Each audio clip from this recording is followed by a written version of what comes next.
Kami telah menghapus sepenuhnya idea bahawa Rusia mempunyai kawasan belakang strategik. Dan awak kenal negara ini. Dan untuk masa yang lama, Rusia percaya bahawa mereka mempunyai kelebihan wilayah. Tiada siapa lagi yang mempunyai kawasan belakang yang luas, di mana mereka boleh mengekalkan pengeluaran ketenteraan serta menyimpan peralatan ketenteraan dengan selamat dan segala-galanya yang menjadi sandaran peperangan mereka. Percaya bahawa tiada siapa yang boleh mencapai mereka dan kami telah mencapainya. Baru semalam, drone Ukraine berjaya menembusi pertahanan Rusia dan berjaya menyerang sebuah kilang penapisan minyak Rusia di Siberia. Dan ini bukan satu pengecualian. Inilah realiti baharu. Dan tiada lagi loji penapisan minyak utama di Rusia yang tidak pernah diserang oleh Ukraine. Dan apa yang kita maksudkan dengan perang moden hari ini? Perang moden, ia telah berubah secara asas. Ini adalah perubahan revolusioner dalam intipati dan sifat sebenar perang masa kini. Perubahan yang begitu serius dan mendalam seperti yang berlaku semasa Perang Dunia Pertama apabila mesengan mula menentukan hasil pertempuran besar.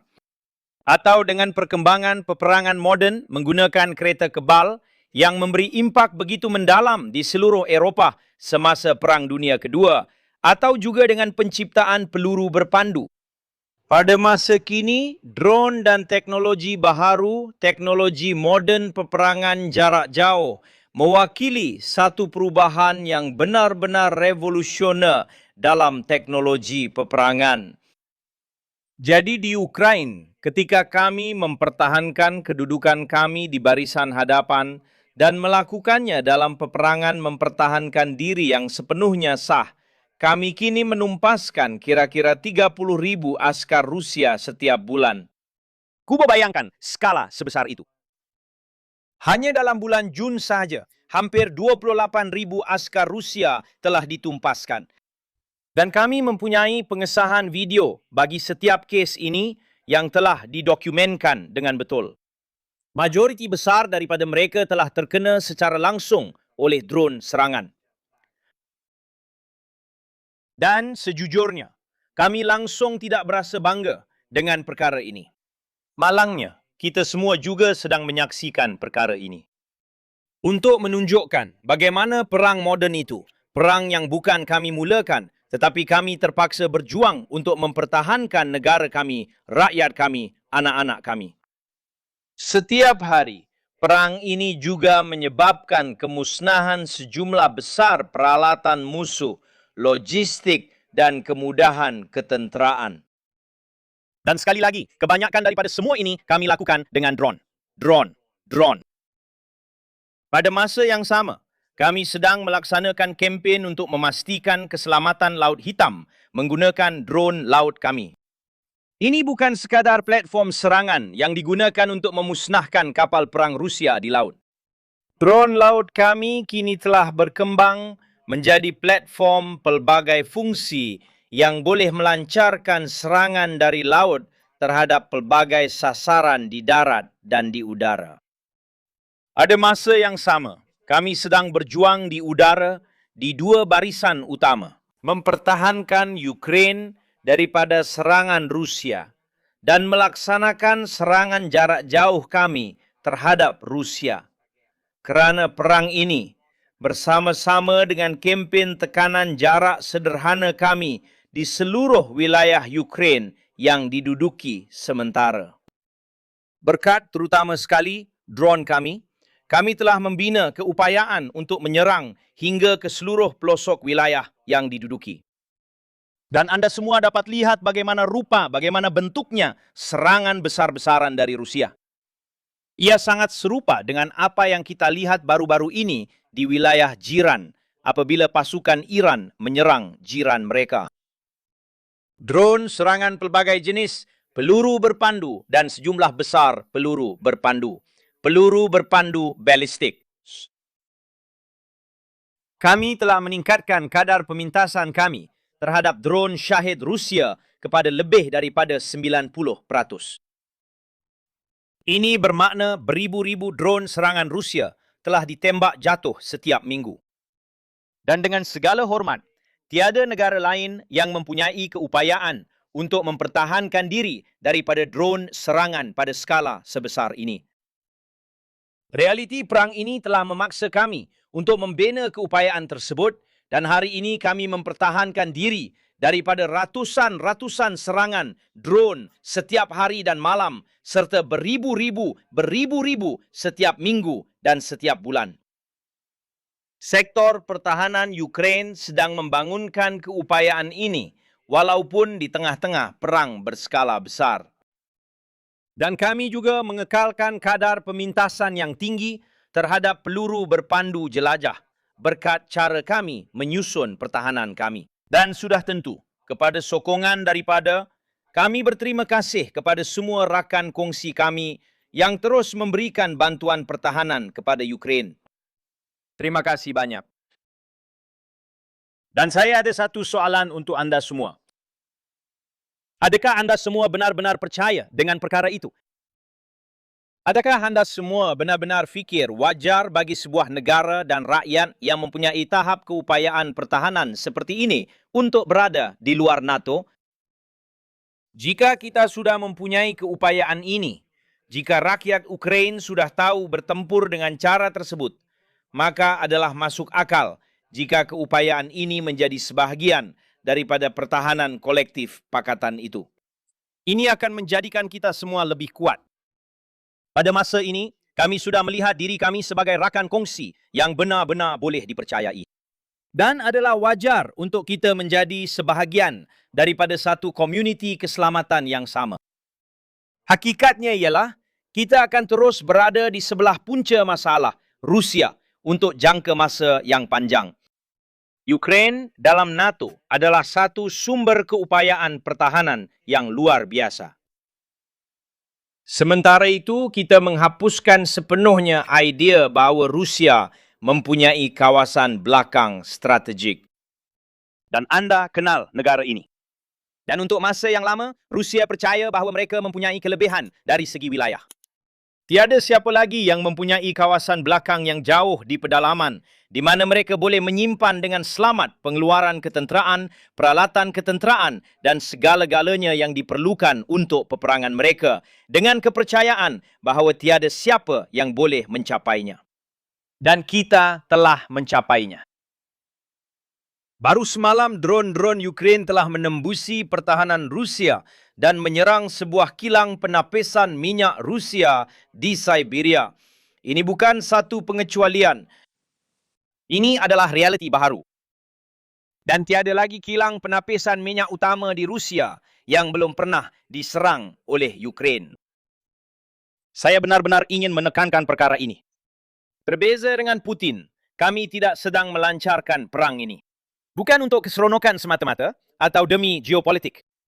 Rusia telah membawa perang ini secara langsung ke Ukraine.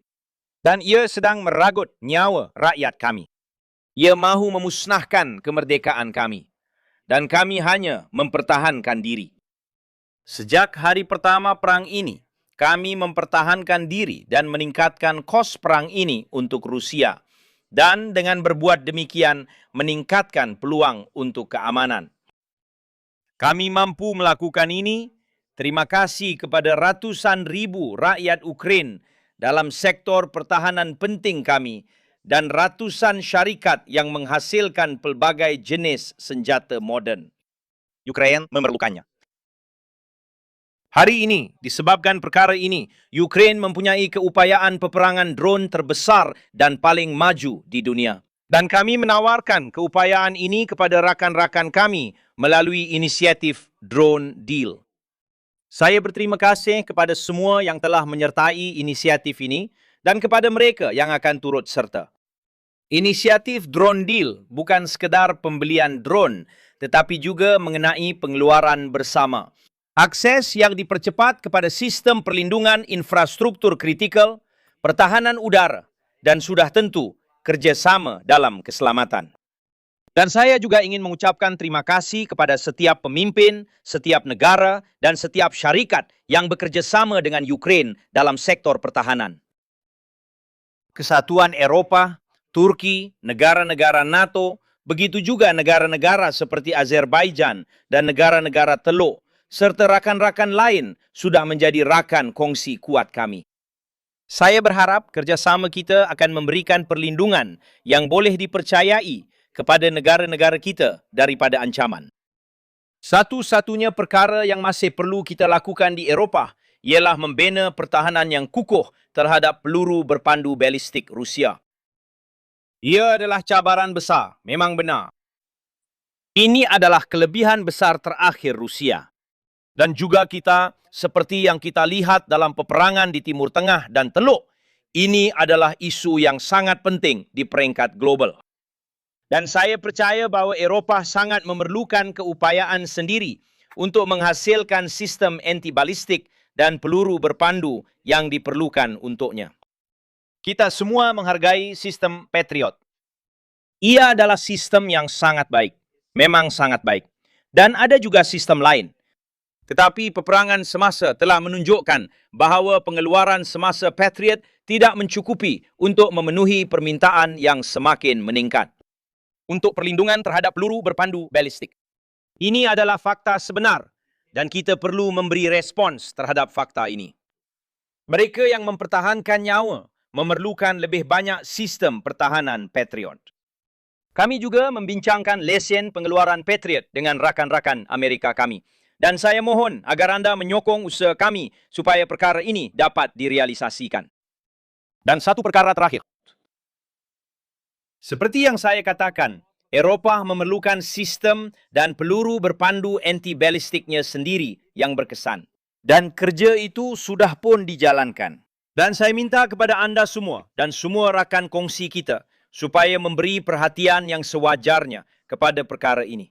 Dan perkara ini tidak boleh ditangguhkan sehingga tahun 2030 atau lebih lama lagi.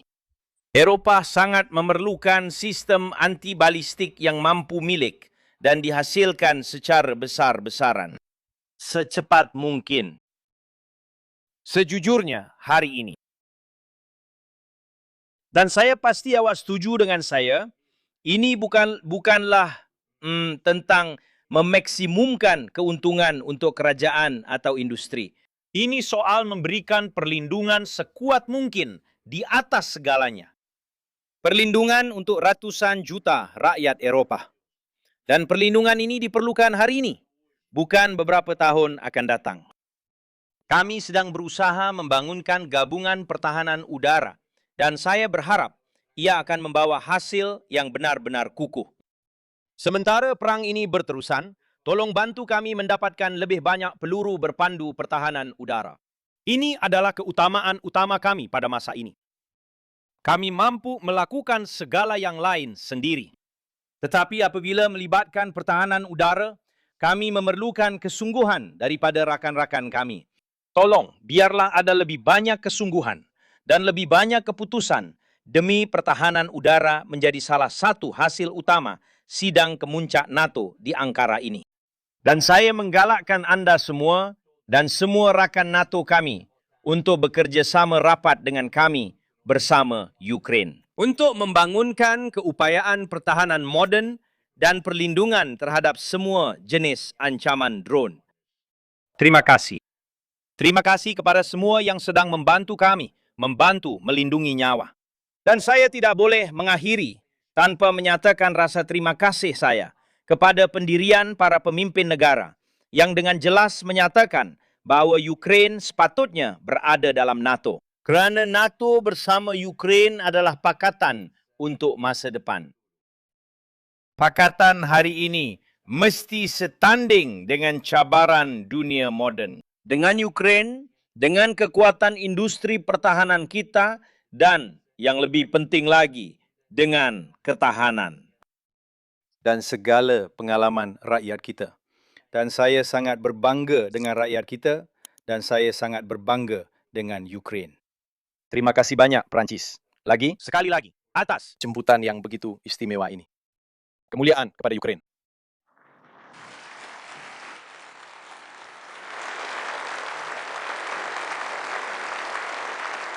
Terima kasih.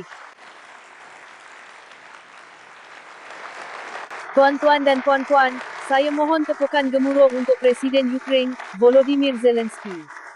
Terima kasih banyak kerana menonton video ini hingga ke akhir. Sokong projek kami dan buat sumbangan keuangan melalui IDPix yang tertera di skrin anda. Kami adalah saluran bebas yang fokus untuk memastikan anda mendapat maklumat yang benar. Sumbangan anda membantu kami untuk terus bertahan.